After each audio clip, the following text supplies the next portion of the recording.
जावे कि नहीं, निकाली जावे, सफाई करी जावे खेत की। तो वैसे ही बाबा खेत में घास छील रहे थे और बाबा के खेत के कुछ दूरी पे एक पेड़ है। तो बा पेड़ के पास में खड़ी खड़ी होनी 12 वर्ष की कन्या बन के रोने लगी। पहले रोई फिर हंसी। तो बाबा ने खुरपिया तो वहीं छोड़ दी। खुरपई कहवे वहां से खेत, हाँ जो घास निकाली जाए हैं, खुरपई कहवे हो। तो बाबा ने खुरपिया तो वहीं छोड़ दी और चली के भाई बिटिया के पास आए गए। बोली बेटा तुम क्यों रोई? बोले मैं रोई इसलिए कि कुछ ही देर में इसी रास्ते से, इसी वृक्ष के नीचे होकर के एक बारात निकलेगी और जो दूल्हा होगा ना, दूल्हा, और जैसे ही दूल्हा इस वृक्ष के नीचे से निकलेगा तैसे ही वृक्ष की एक टहनी टूट करके उस दूल्हा के ऊपर गिर जाएगी और दूल्हा मर जाएगा। रो इसलिए रही हूं कि बेचारा मर जाएगा, जा रहा था शादी करने, मर जाएगा यहाँ। अच्छा हंसी क्यों? बोले हंसी इसलिए कि वो दूल्हा तो मर जाएगा लेकिन जिस लड़की के साथ वो शादी करने जा रहा था उस लड़की के सर का कलंक बच जाएगा। जैसे शादी करके लौटे, बहू को लेके लौटे और लड़के को कुछ हो जाए तो 2 साल पर लड़की पर हो जाता है, किसकी वजह कुछ हुआ होगा, हो सकता है कुछ गड़बड़ होगा इसमें, है ना। तो बोले हंसी इसलिए कि लड़की के सर का कलंक बच जाएगा। बाबा को आंटी ना हिल गयो। बाबा सोचने लगे तो लाली ये भी बता सके कि मेरी मौत कब होगी। अब बाबा ने पैर पकड़ ले, लाली जब इतनी बात तू बता सकती है तो ये भी बता दे कि मेरी मौत कब और कैसे होगी, हम कहाँ मरेंगे, कब मरेंगे। तो लड़की ने कहा सुनिए बाबा आज से 5वें दिन के 12 बजे और सुन एक बम्बा में जल में डूब के तेरी मौत हो गई। अब भैया काऊ को न्यू मालूम पड़ जाए कि आज से 5वें दिन और जो मालूम पड़ जाए कि मरूंगो, जो मालूम पड़ जाए कैसे मरूंगो, तो कोई घर से बाहर निकलेगा, निकलेगा कोई नहीं निकलेगा। अब बाबा ने कहा करो खुरपिया फुरपिया छोड़ दई, वही घर की सीध लगा ली। बाबा के 4 लल्ला थे। बाबा बोले लाला, बोले हाँ।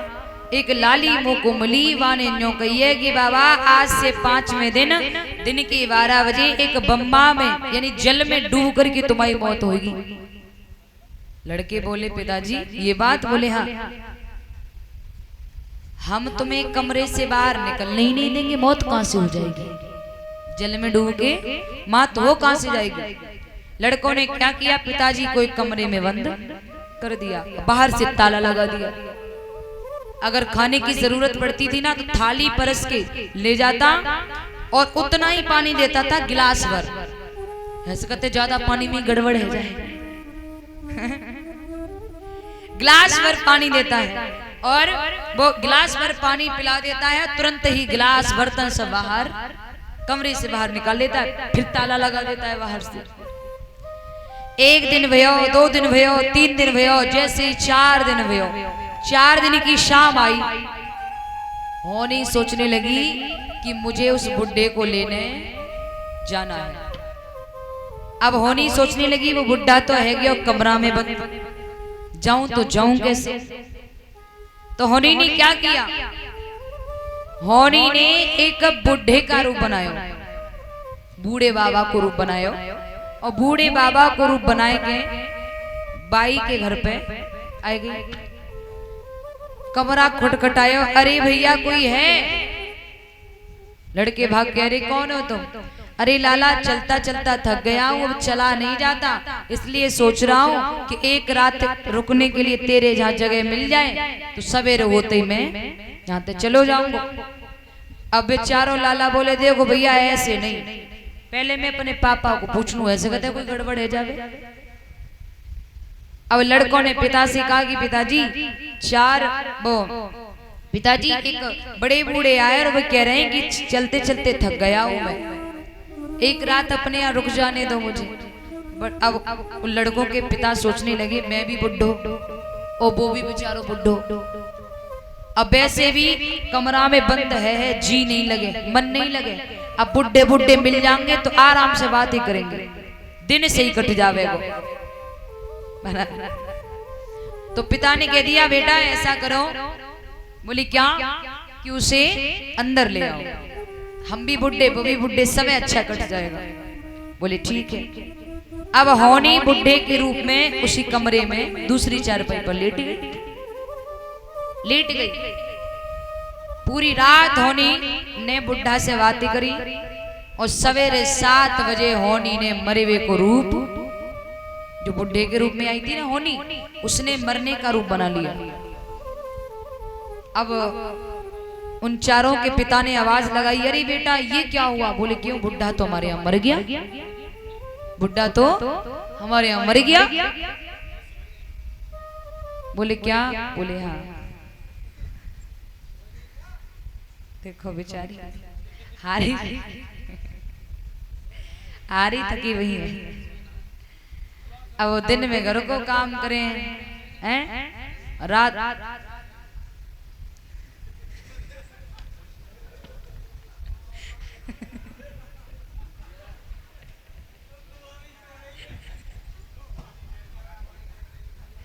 सब शनिचर फैला रहे पांडाल में हैं।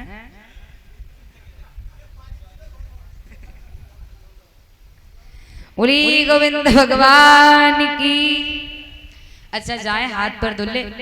नींद आने का कारण मैंने कल भी बताया था, उससे पहले भी बताया था, आपकी बैठने की पोजीशन ठीक नहीं है। प्रथम रोज से बताते चले आए कि नींद आने का कारण क्या होता है। तो बात कहाँ चल रही थी, वाह क्या बात है। होनी ने बुढ़े का रूप बना लिया। अब उन्होंने अपने बच्चों को बाज लाला ये तो मर गया। बोले मर गया, बोले हाँ। लड़की बोली पिताजी अब गांव के लोग सुनेंगे तो ये सोचेंगे कि इसी बुढ़े ने मार दिया होगा, उल्टा इल्जाम लग जाएगा। तो लड़के घबराने लगे, पिताजी अब क्या करोगे, इसकी डेड बॉडी को कहाँ ले जाओगे। तो पिता बोले बेटा एक मेरे दिमाग में बात आ रही है। बोले क्या, कि सारे गांव में इस बात का हल्ला हो गया है कि फलाने का पिता कमरे से बाहर नहीं निकलता है। ये सभी को मालूम हो गया है कि फलाने का पिता कमरे से बाहर नहीं निकलता है। एक काम करो। बोले हाँ। जेठ को महीना है, जेठ को महीना तो बोले जेठ को महीना, बोले हाँ। आपने देखा होगा जेठ के महीने में जलाजल दोपहरी में लोग क्या करते हैं, अपने अपने घरों में कूलर पंखा चला के आराम से सोते हैं। सोते हैं या नहीं सोते हैं। तो बे बुड्ढे बोले एक काम कर रहे हैं लल्ला। बोले कहा, सबको ये मालूम है कि फलाने का पिता कमरे से बाहर नहीं निकलता है। जब सब दिन में सो जाएंगे तब हम जाए कंधा पे रख के ले जाएंगे, बम्मा में डाले आएंगे और भाग आएंगे। बोले ठीक है। और भैया जैसे ही 10 बजे, जैसे ही 10-11 बजे, तैसे ही उन लड़कों के पिता ने क्या किया, वो होनी जो बुड्ढे के रूप में थी उसे पकड़ा और कंधे पे डाल लिया, लेकर के चला। सब सो रहे हैं दिन में आराम से, लेके चला।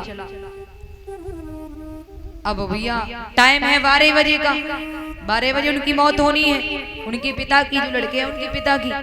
अब होनी सोचने लगी जो तो जल्दी पहुंच हो जा रहा है, ये तो समय से पहले पहुंचा जा रहा है। समय है 12 बजे का इसके मरने का, लेकिन ये तो जल्दी पहुंचा दे रहा है। अब भैया 10 मिनट बाकी रह गए, 10 मिनट जल्दी पहुंचा जा रहा था बम्मा के किनारे। तो होनी ने क्या किया, थोड़ा अपना वजन बढ़ाना शुरू कर दिया। और जब वजन बढ़ाना शुरू कर दोगे तो रफ्तार चलने की कम हो जाएगी। और जैसे ही वजन बढ़ाया तैसे ही बुढ़े की रफ्तार कम हो गई। अब बेचारो उसी रफ्तार से चल पाया, ठीक 12 बजे बम्मा के किनारे पहुंच पाया। और जैसे ही वह बुढ़ा को लेके बम्मा में जल में फेंकना चाहो तैसे ही होनी ने पकड़ लिया। कहाँ जा रहा है भाई, मैंने तुझे पहले ही बताया था ना, याद कर उस दिन बताया था कि 5वें दिन के 12 बजे बम्मा में जल में डूब करके तेरी मौत होगी। अब तुझे बचाने वाला कोई नहीं। होनी ने क्या किया, उस बुड्ढे को पकड़ा, उसी बम्बे में दबा दिया। तो प्यारे कहाँ है कि होनी होन हार बलवान जाए कोई मत माना झूठी। जिस समय होनी होनी है उस वक्त तो होनी होकर ही रहेगी। होनी को किसी ने टाल नहीं पाया। सुखदेव जी समझाती ही राजन परीक्षित, लेकिन मैं कहता हूं होनी को अगर कोई टाल सकता है तो वो एक भगवान का भक्त, भगवान के भक्त के अंदर वो शक्ति है जिसने ब्रह्मचर्य का पालन किया होगा, जिसने परम सत्य सदगुरु की शरणगति पाई होगी, जो परम सत्य पर गया होगा। मैं वायदा करता हूं जिसने तन मन से अपने आप को ठाकुर का समर्पित कर दिया होगा वो इस समय को टाल सकता है।